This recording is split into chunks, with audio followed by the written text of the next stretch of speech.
बड़प्पन का मापदंड सादगी और शालीनता। सामान्य जनों की बड़प्पन की परिभाषा यह है कि अधिक से अधिक लोगों का ध्यान उनकी ओर आकर्षित हो, ज्यादा लोग उनकी चर्चा करें। इसके लिए वे फैशन, सज धज, ठाट बाट और अमीरों जैसा खर्च करके लोगों पर ये प्रभाव जमाने की असफल चेष्टा करते हैं कि वे विशिष्ट हैं।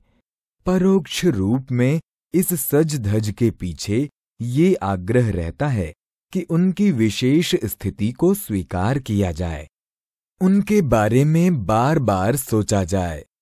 यह उद्देश्य पूरा करने के लिए जितना आडंबर रचना पड़ता है, उसे सरंजाम जुटाना पड़ता है और जितना समय खर्च करना पड़ता है, उसे सामान्य रूप से नहीं किया जा सकता। उसके लिए असामान्य तरीके अपनाने पड़ते हैं। अतिरिक्त साधन जुटाने के लिए सीधे तरीकों से तो काम नहीं चलता।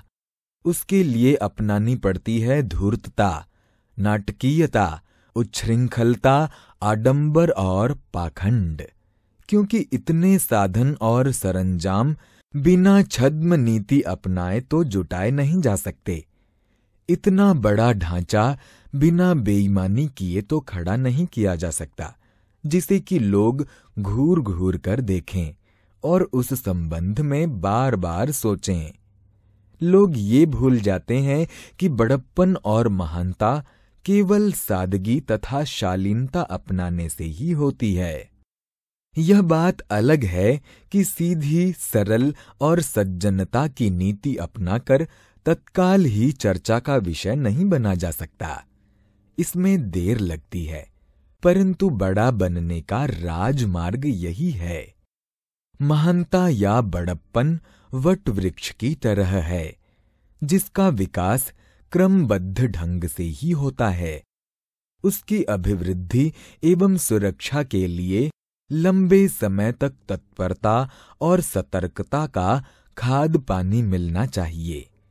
जिन्हें वाहवाही की आतुरता है, वे इतनी प्रतीक्षा क्यों करेंगे और सज्जनता एवं प्रामाणिकता सिद्ध करने के लिए कष्ट क्यों सहेंगे? आतुरता के लिए इतने महंगे मूल्य पर वाहवाही खरीद सकना कठिन ही है। उसके लिए धूर्तता ही सरल उपाय रह जाता है। उसमें कहीं कोई त्याग करने या शौर्य, साहस प्रदर्शित करने की आवश्यकता पड़ती है, तो वह नाटकीयता और उच्छृंखलता के ऐसे तरीके अपनाने भर से पूरी हो जाती है, जो सर्वसाधारण के स्वभाव में सम्मिलित नहीं है। ऐसे काम जिनमें दूसरों की हानि में भी अपने लाभ की दृष्टि प्रमुख रखी जाती है, अनैतिक ही कहे जाएंगे। अनैतिक न सही, क्षुद्रता से भरे तो होते ही हैं। उन्हें ओछे, बचकाने एवं छिछोरे भी कहा जा सकता है। नाटकीय सजधज बनाने वाले लोग प्रायः ऐसी आत्महीनता से ग्रस्त होते हैं। इस तरह की आत्महीनता से ग्रस्त लोगों की क्षुद्रता का मनोरंजक वर्णन अंग्रेजी उपन्यासकार समरसेट ने अपनी पुस्तक दी साम अप में किया है।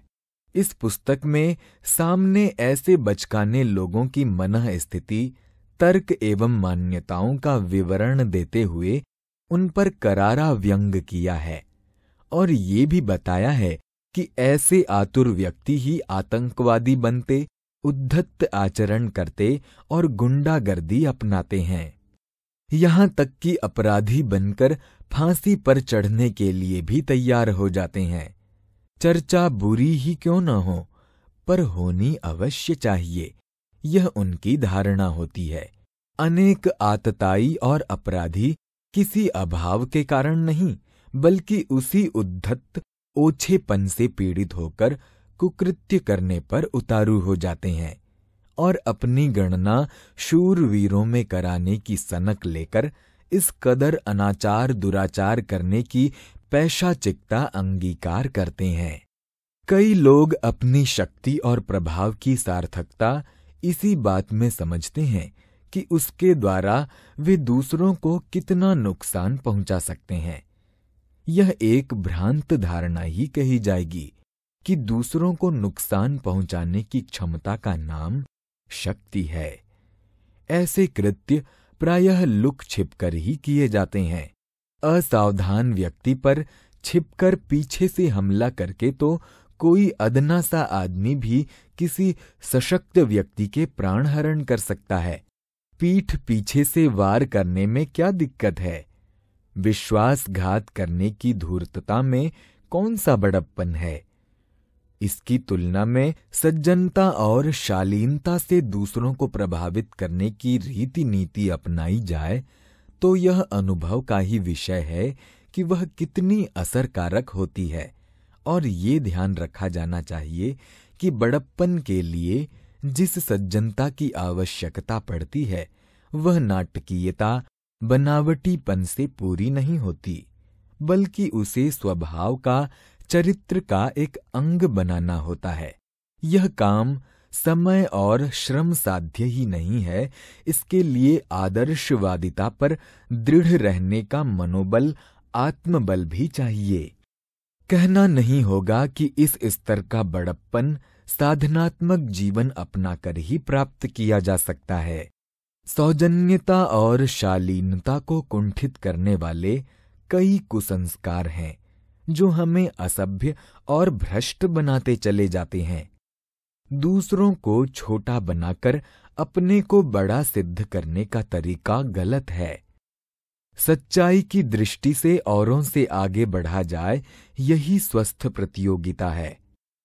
श्रेष्ठता की प्रतियोगिता में आगे निकलने के उत्साह को सराहा जा सकता है, पर साथियों को लात मारकर गिरा देना और इस स्थिति का लाभ उठाकर अपने को विजेता घोषित करना न तो सराहनीय है तथा न ही यथेष्ट।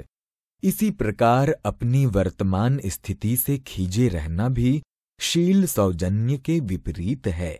जो उपलब्ध है उस पर प्रसन्नता भरा संतोष अनुभव करें और साथ ही आगे बढ़ने का उत्साह भी जारी रखें। इतना कर लिया जाए तो प्रसन्न रहने और शील सदाचार का पालन करने के लिए पर्याप्त है। किंतु जो सदा असंतुष्ट ही रहते हैं, खींचते रहते हैं, उनकी खींच और खिन्नता उनकी शक्तियों को नष्ट करती है।